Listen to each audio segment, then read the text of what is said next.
I'll tell you, being around money is weird. Is weird as shit. Okay.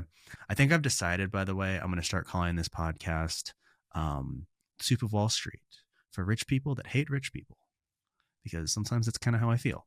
Money is just weird, like the way people act around it. And sometimes you're just not going to be exposed to that unless you put yourself in certain circles that maybe something like an MBA might expose you to. I remember the very first time I went to um, a charity gala. And I'm not talking about like, oh, yeah, let's, go to the Civic Center around the corner and, raise a couple $100 for the food bank or whatever. I'm talking about like going to a charity gala and there's tens and hundreds of thousands of dollars being sold in these auctions in like 38 seconds. Don't raise your hand. You better not sneeze, because you might actually spend 50 grand on some random ass safari to the middle of nowhere in Africa. It's real.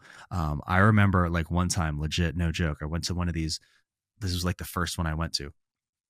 And the auctioneer guy like kind of said that like as a joke, like, hey, you better not sneeze. Not a good time for a selfie. And I just did something. I don't even know what I did. I raised my hand in some capacity. I'll put it that way. And they were like all over me instantly. And I was in on this auction for like 32 grand, and I didn't even know what it was. And it's not like I could tell the guy, hey, actually, I was just kidding, because there are like hundreds and hundreds of people at this event. And it hung on me for like a solid 2 minutes, which feels like eternity, by the way, in one of those things. And I legitimately thought I was going to have to figure out how to pay for this, because I was going to have to crowdfund it for sure. Somebody else got it. It wasn't on me. I moved on. But the point is, sometimes you kind of have to be exposed to that type of world to understand how those people think, to understand what it's like. It's just a game to them. That wasn't a game to me at that point in time. Like, that would have severely changed my financial outlook, let's say, in that period in my life.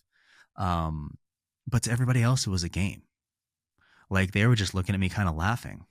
Like, haha, oh, look, that kid's in for 30 grand on some random safari.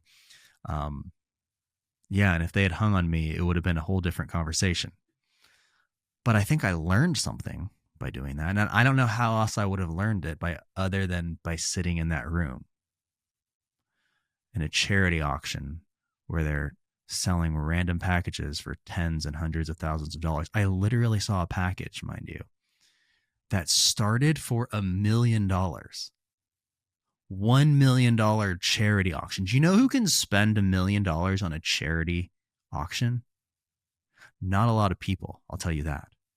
It's usually not people who are buying these things, because that charity package that sold for $1 million was like a private excursion to an island.